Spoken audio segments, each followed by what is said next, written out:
I'm fine. Does that Yep. work okay? Yep. Okay. Is Tanya buying lunch? I brought my lunch. I don't know about you. Oh, that's only 3 of us then. I brought my lunch, but I. Then you share. share. Um, uh, and then, so take a half an hour lunch, so 12:30 to 1 o'clock. 1 o'clock, come back for the executive session. Then 2 o'clock, work, do the safety training and walkthrough with the sheriff's office.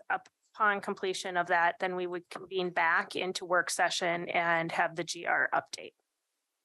Are you okay with that? Of course. Okay. All righty. Quick question. The sheriff's training is going to be in this room. It will be partially in this room and partially in the auditorium. We'll start in the auditorium. We'll start with that. Okay. I'll need your help to review the schedule later over lunch. Okay. Okay, so your suggestion is that we go over the NACo briefing now or the ledge update now? The NACo briefing. Okay. Now, what we're staff are trying to balance, and I should say this, is the time constraints that our 2 GR staff have Yeah. today. Okay. Okay, so deep breath, everybody. We're gonna dive into the NACo conference commissioner report out. And I'd like to start, if you don't mind. Is that okay? So could you, Clerk Moss, give me a 5-minute clock? I would love that.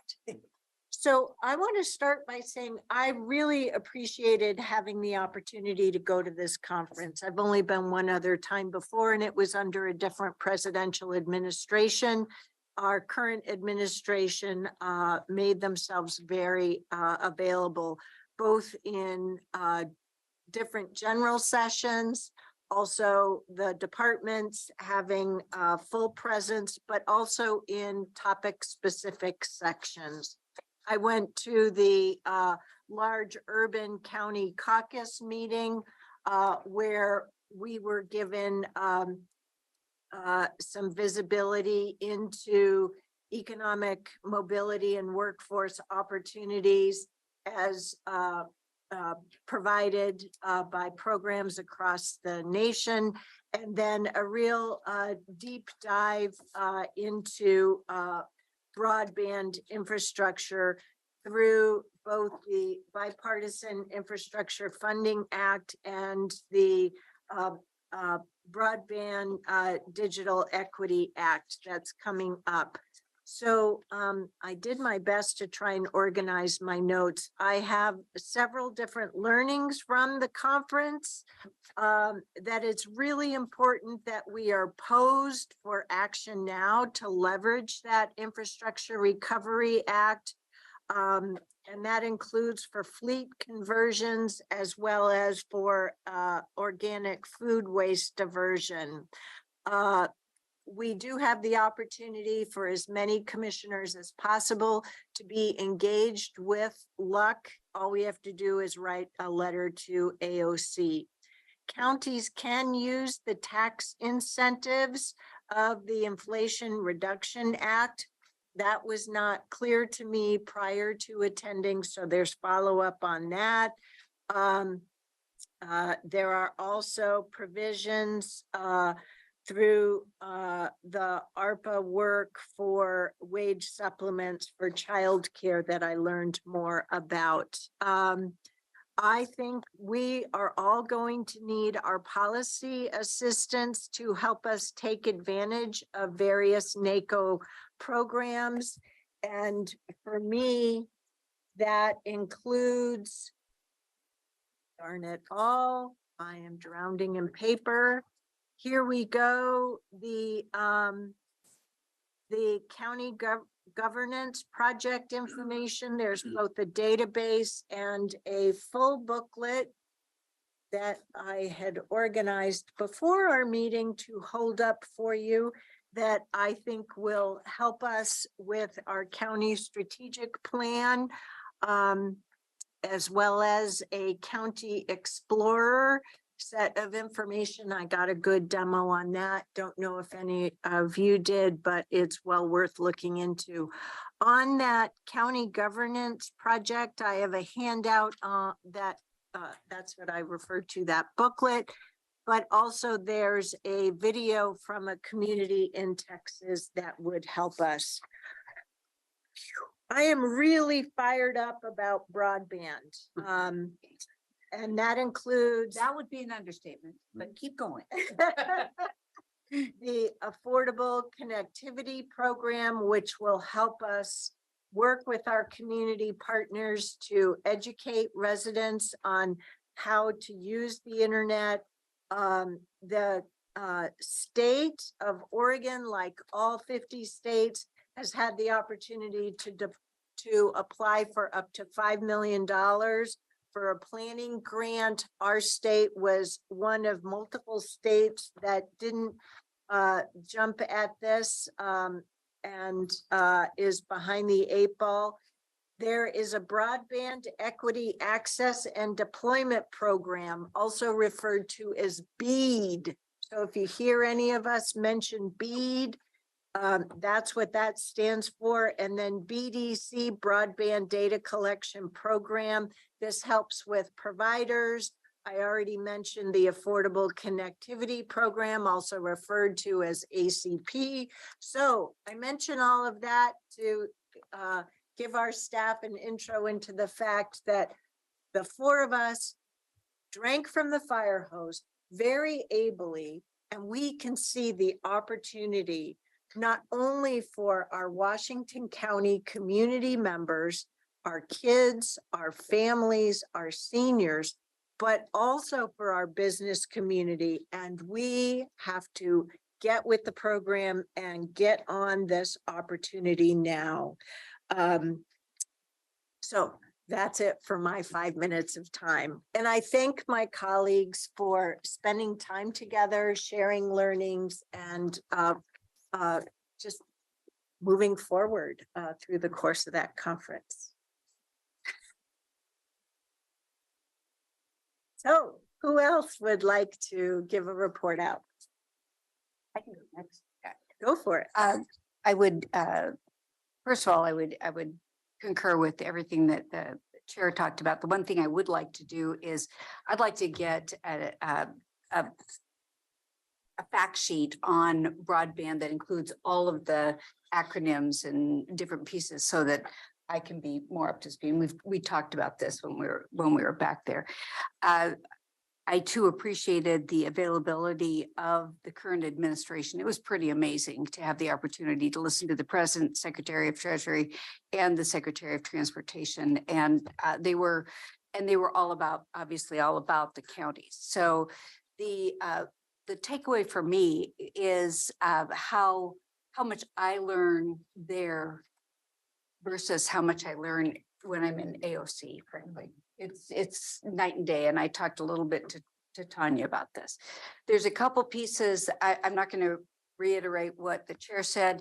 I will say that in all of my meetings, our meetings and my meetings with AOC and our delegation, I did talk about CDBG and homes and encourage continued participation and increased investment there. So thank you to Shannon Wilson and her group for providing the leave behind information. During the time that we were waiting for the first general session, all of the different services of the federal government were lining the room, and we walked around to see what was available there. I do have one place I stopped was Homeland Security, and I'd like Aaron Calvert's help on understanding. I brought back some information about human trafficking and the Blue campaign.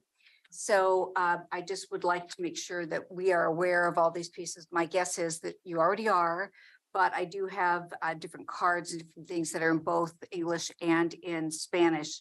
So I was impressed with the work that's going on in that piece, and that human trafficking is a part of all communities, whether or not we see it or not. So that was important to me.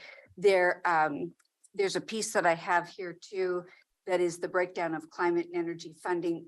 The chair talked a bit about this, but it's through the Infrastructure Act, and it's really interesting to look at what opportunities present themselves here. The other piece that I will leave most likely with Tanya, it's about inclusivity and HR practices, mostly around building the inclusive workforce with a high degree of focus on disability. But that was another place I found a lot of information. The other thing that I'd say is that Zakir did a great job of working with us. There was one time when I thought that the ball was going to be thrown to me in a meeting with Senator Merkley. And as it turned out, it wasn't, I only had part of the ball, but he was very good in an emergency situation, providing me talking points, and he was very helpful there, as he was helpful throughout the meeting. The other thing that impressed me was meeting with Van Scoyoc and understanding the degree of knowledge that they have about what our issues are and the level of communication that's going on. I was very pleased with seeing that. So with that, I will pass it on to the next person. Go ahead. If I could, since you mentioned Senator Merkley, our staff, we need that heads up to them to be sure to let the Senator Merkley and Senator Wyden teams know about the opening date for Red Rock Creek, as that was mentioned on that CDBG flyer. And they expressed interest in, their staff expressed interest in A, knowing, and B, providing attendance if possible. And Zakir did a great job of arranging meetings for us. Go ahead. Oh, and one last thing, Jerry did a great job as the Uber man. He arranged, He did. except for one ride that the chair handled. He did really come through on You that. gotta So be good for something. something. And we all know what happened with the one the chair handled. There, Got a really nice, Oh, that one. You mean the run home for dinner? He still covered it. It was an Uber ride. I'm writing a book, My Life in an Uber. So What goes on in DC? all right. not once published. I'm glad, Tanya, you provided this opportunity on our agenda to really talk about the NACo conference. I had a tremendous experience, really positive, and my deepest gratitude to Washington County and the residents of Washington County for giving me this opportunity. I really enjoyed. I'm not big on conference, and I've delayed and delayed, but this one, thank you, Brenda, for convincing me to go. I enjoyed it and learned so much and gained a lot of relationships that provided me different perspectives on how we do businesses. It was just really nice to connect other commissioners and learn about what they do. And more importantly, I've gotten to know a lot of local county government and the structure and how different they are, and some of them even rural. And what we consider, my definition of rural counties in Oregon has changed, that some of them are actually just pioneers. They're not even rural counties there. So I appreciated that. I attended a lot of sessions. I mainly the transportation conversation, that was really good to listen in. Electrifying our fleets and cars at the local level was heavy on that. And the administration is really focused on that and learned a lot. Like there's a lot of opportunities and fundings available on that. And then and the financial supports that are available. The other thing I learned that was really interesting perspective was, and now that tolling is happening, I don't know how relevant this will be for us, but it's something to consider, is the idea of the impacts, examining the impacts of heavy trucks on low bridges. Now that tolling is going to be implemented, how many trucks are going to be rerouted or will try to avoid use some of the local bridges. And obviously the presenter of that conversation really was sort of in a way, helping people experience this near-death experience while through pictures. So they showed a lot of horrible pictures of bridges collapsing while a truck is crossing and neighbors coming out, and even some of them showing that there were people standing while the truck was going over the bridge. So that was an interesting learning to figure out once tolling is up, how many bridges are really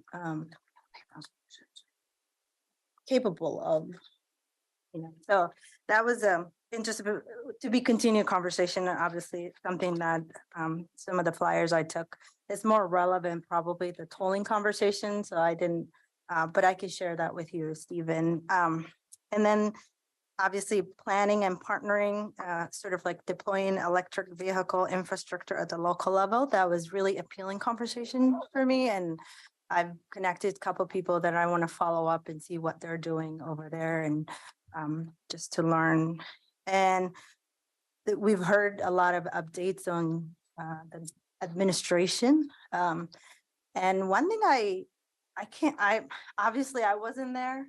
I kept thinking about the commissioners that were there when former President Trump was in power, to just hear all the divisions, and because this was really heavily, the administration was everywhere basically, and presenting and being part of the conversations. Besides the top people, there were also the policy advisors that came, that also actually, some of them were local level government, it was interesting to hear their perspectives. I attended ARPA conversations as well. That was really interested to me, especially with our ARPA conversation. So that was good learning. And then I think we all followed each other on the conversations and many of the other conversations. So I'll leave it off. I don't want to. Oh, I have time. So You have 30 seconds. You don't have one to of the do other so. thing I really appreciated that I enjoyed is building relationships along with you all, getting to know us at a personal level, laughing, and actually experiencing I appreciated our Uber experience and our food experience, and just getting to know each other at a personal level. I feel like I can honestly say I know you all better a little bit. At a personal level, we get to know each other professionally, but it provided that outlet to just connect at a human level, us, and leave the policy and the commission hat off. So thank you for giving me a positive experience. And my colleagues know how vital caffeine is for me early in the morning to get going. And Commissioner Willie really did take care of all the cars that Uberman. we needed to take. And it was really so helpful and appreciated. And I also appreciated and hope you'll share some information. You attended the rural caucus rural county caucus meeting. So what have you got for us? Right, I did. I attended at the same time the chair was at the large county. I was at the small county. And it was very interesting. Their primary topic was the farm bill. And so they're going to be negotiating that farm bill, and there's a lot to this. Actually, that budget, I was told, is $1.4 trillion. It's a lot of money. And they were saying, but still, that's really not a big piece of the total budget. So I don't know how many trillion we're talking about for a That it budget, but- includes SNAP. Yes, yeah. It includes a number of things: environmental, water, nutrition, rural broadband. There's a lot to that. So that was my first entree into the farm bill. So I got a lot of work to do if I'm going to follow up on that. And then, like the chair said, we learned a lot about rural broadband. That was there was 2 or 3 sessions that was rural broadband was discussed, and it was very, very good to get caught up on that. The meetings that we had with Senator Merkley and Senator Wyden and Bonamici's, Congresswoman Bonamici's office, all good information. Their staff is all over this. So I look forward to having a lot more acronyms to learn. and also learn about what next steps we need to do. We are, the chair and I have that meeting. I believe it's on Thursday, and included will be David from Van Scoik, as well as Rachel from Wyden's office. So we are trying to get at the deep end of the pool pretty quickly here. And to me, the most fun one was the electric charging stations one. The presenters is kind of a data collection place. And so they've done a lot of research across the country about how many charging stations you have in your region. And of course, they put up a map of the entire United States and populated it with EV charging stations. East Coast is doing a lot better job than we are. And then the variety of options, a couple of terms they used was EV deserts. So of course, charging station deserts. And I've experienced that when I drove to Roseburg and back in the winter time. So you don't get as many miles on your charge. And so that was always interesting. Megan was in the constant research of where's your next charging station and how do you get there?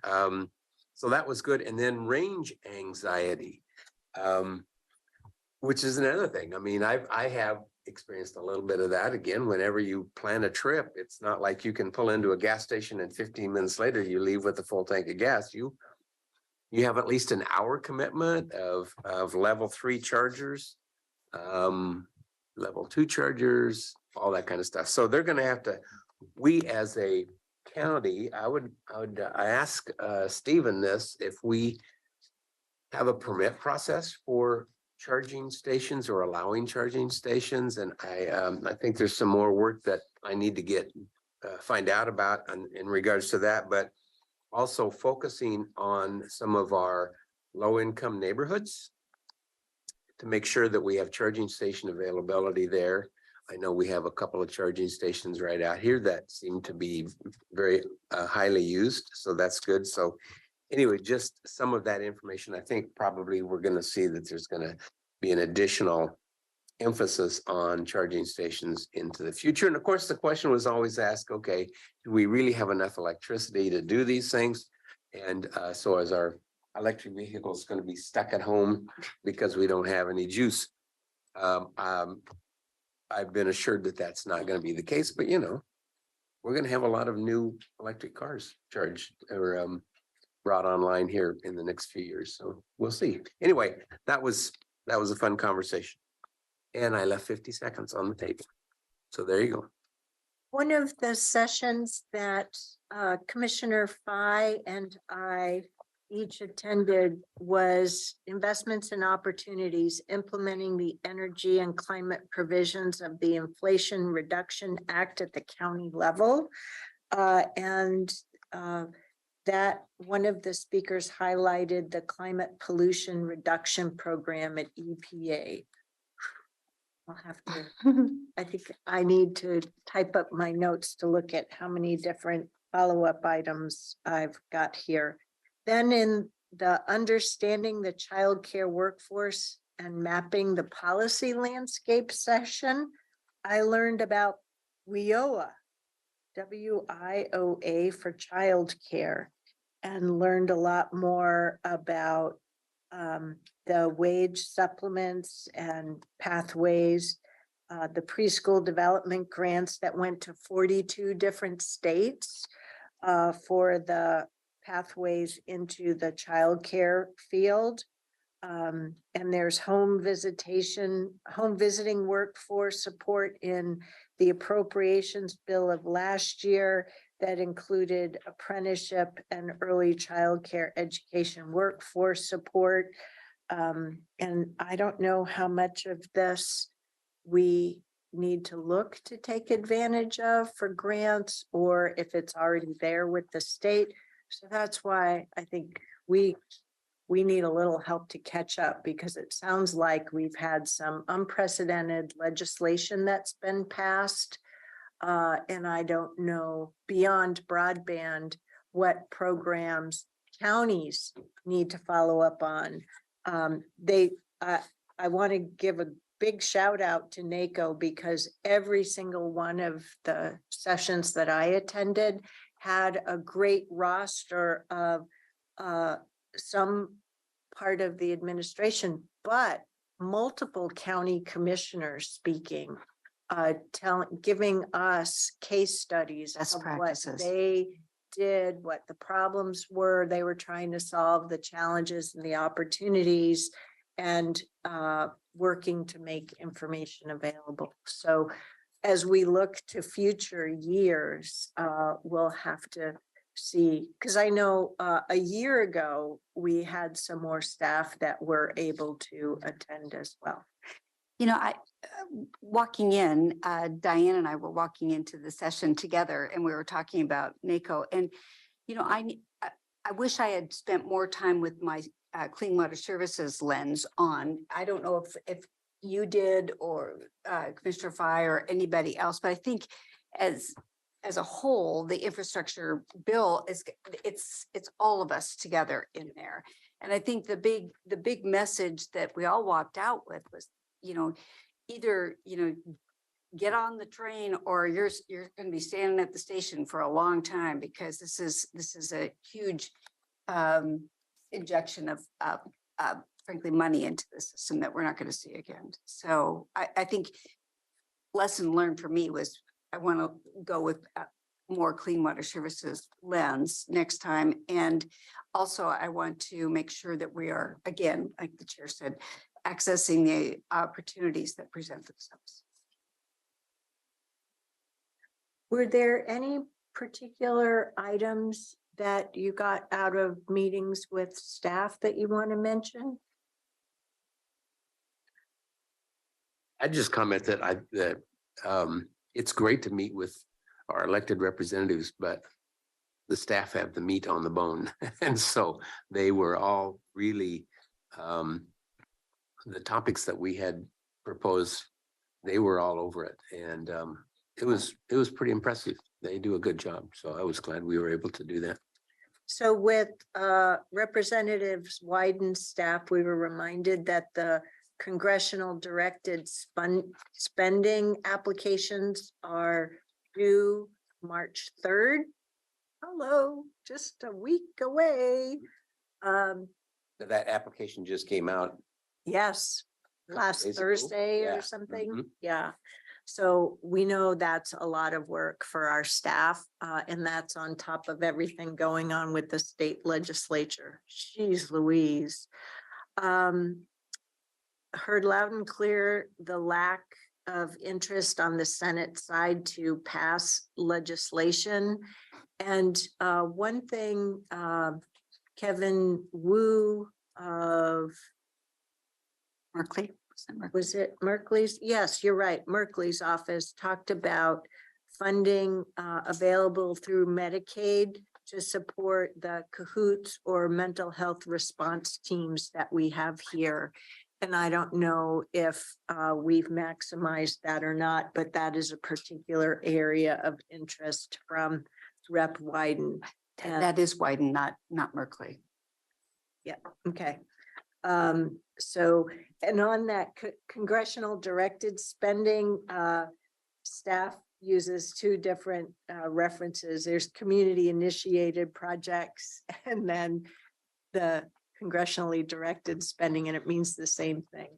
So, You know, we didn't talk about the meeting with Congresswoman Salinas, and that was, you know, kind of that was an interesting meeting too.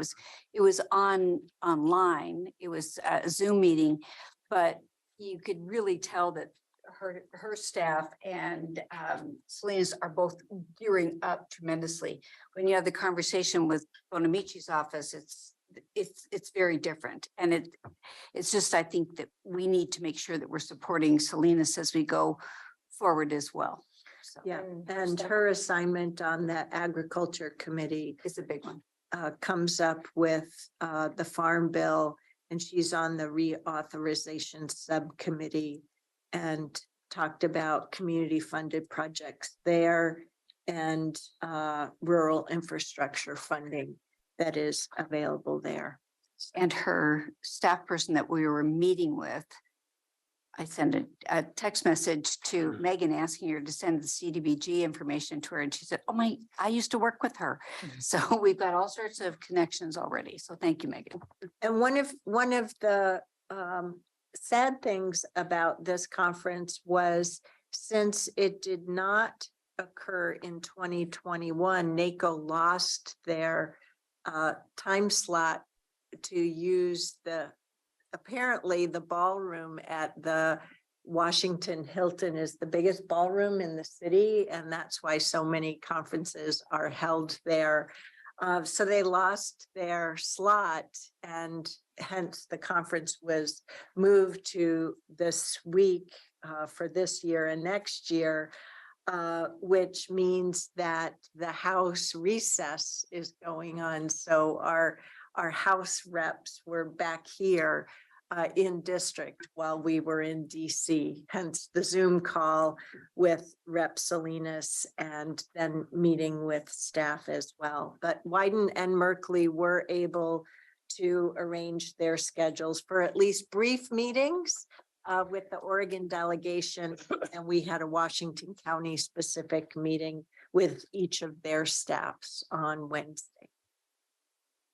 Phew, it's a lot. I have to write up my notes because there was so much I learned and so many follow-up items for potential benefit. So I want to give a shout out to Gina Nichols for her part in organizing the AOC or the commissioners. I enjoyed that visiting the Ron Wyden part as Oregon counties commissions, and that's the part where you were throwing the ball.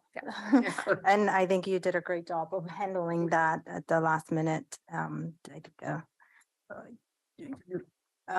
But it was a really, I'm excited for next year, this commission, and getting to know more of it motivated me to be involved in AOC as well, because there are a lot of commissioners that have to learn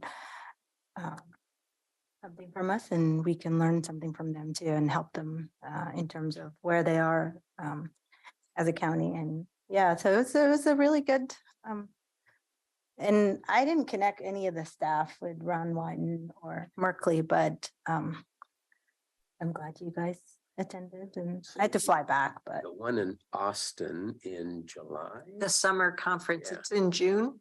Yeah, that summer conference agenda is a Oh, lot no, it different. is July. I think it is July, Yes. is a lot different than what we just experienced Yeah. in DC. So when you look at it, take a good look. If you're considering going, take a good look at those things.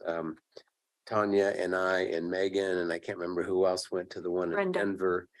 But yeah, it was considerably different. Than Yeah, this one. So yeah. just make sure you look. More like a local government, national local government conference with all kinds of different topics and projects and programs.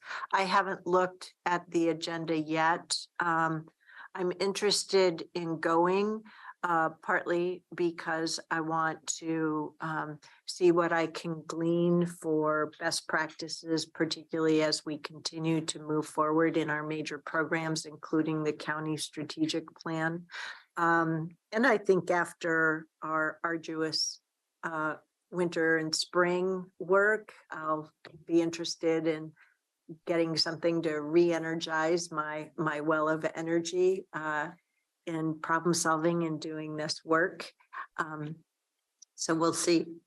But it sounded like you all had a really good experience last year in Denver. So I don't know how the agendas will compare. I have the booklet from your conference last year, so I know I'll take a look at that.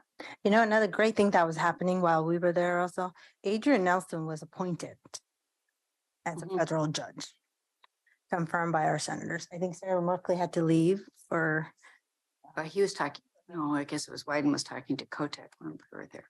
yeah, about the judge or something he was saying. Yeah, so good things for happening in DC for all Oregonians.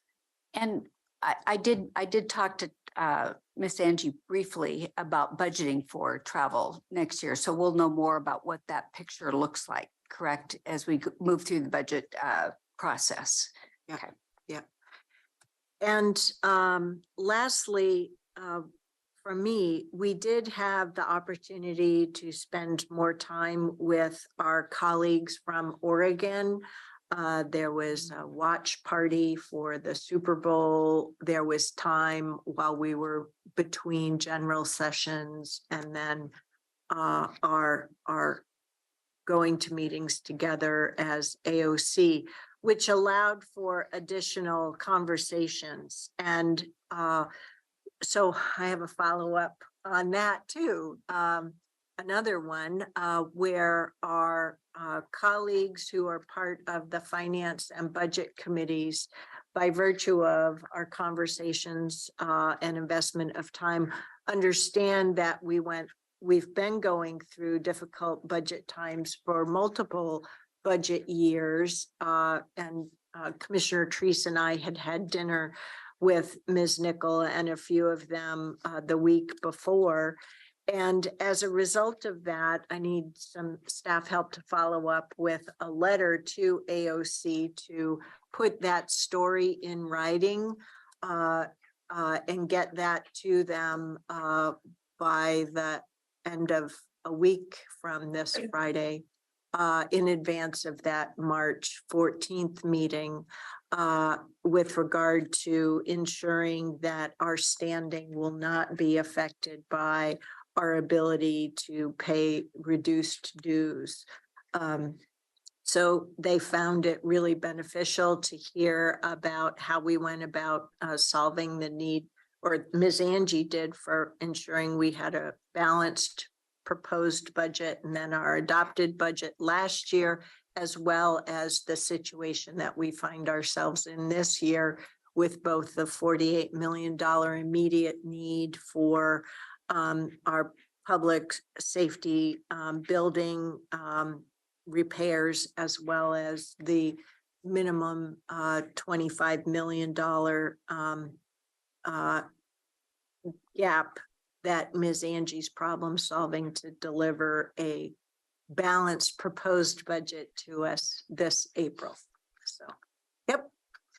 All of our investment of time and the conversations we've been having have been yielding lots of positive results. So we are limited, if nothing else, by the fact that we all only have 24 hours in each day. So thank you for going on that trip. I know I'm going to be writing my notes up because there's no way I can follow up on all this stuff. But broadband for sure. Leave no money on the table. That's right. Yep. Yep. And I know we'll hear more in our April Clean Water Services about tie-in to federal funding opportunities. And advocating for clean water services. There is the Washington DC fly-in for water policy. I think Mark sent an email out to the board. I've raised my hand for that, and I know Roy has this one. And that's a really good one to hear about water infrastructure. Yeah. I can't go. Thank you. Yeah, I think that I'm only, not in- only two commissioners are gonna go, so that's what I'm assuming, so it'd be Roy and Pam since they stuck their hands up. Yeah, so thanks for handling that opportunity with our staff. Yeah. Great. Lunchtime. That means I get to go to Mount. Ms. Angie's raising her finger for us. Just one finger. She's got some help for us. So I do want to mention on your rolling agenda, April 11th is scheduled for a broadband update. So we do have that time slot. Staff will did hear the information request for a fact sheet. So we will put that together for your board. And I chair many of the programs that you had mentioned. The team is familiar with, so we'll make sure that's also included in your fact sheet. So since many of you brought up broadband, I just wanted to close the loop. Yeah, and I did take pictures of various slides. And I do need to follow up to see, because it was a good conference app. I appreciated having it. Yeah, It was that better was. than some. Yeah. It was really stable. But not all the materials were in uploaded into the app during the sessions. And I haven't Are they followed up there yet. now? I haven't followed up yet myself, so I think the ones from both the luck and the session on broadband are really good. Um, And we can always access them through. Yeah, because they enumerate the timelines, right? On the FCC mapping, there are deadlines for this year and then deadlines for next year, and it's a whole 5-year process, but just challenging of the maps, and we do have a point person at Business Oregon already assigned, as well as on the NITA. Good grief, I learned so many acronyms. That's what I'm talking about. Yeah, I followed up right in the session, so, yeah. Yeah, so, we want to make sure April 11th isn't too late based upon the deadlines, and I think Commissioner Willie and I will meet with our staff, and we might need to have a good broadband opportunity ground leveling, not only for ourselves, but also the mayors to make sure everybody knows what the opportunity is and what these schedules are. And because otherwise the money will go to other parts of our nation, and it will impact our future, our current businesses, our future workforce, as well as future education of our children.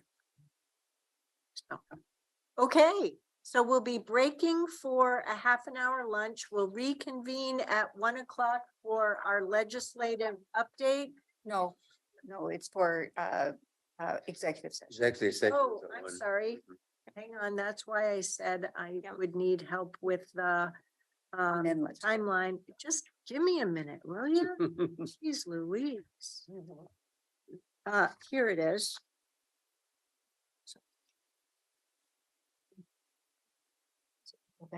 So we're gonna have, that's right, the executive session at 1, then our 2 o'clock, then we'll have the ledge update after that. Correct. Okay, terrific. Thanks very much. See you all.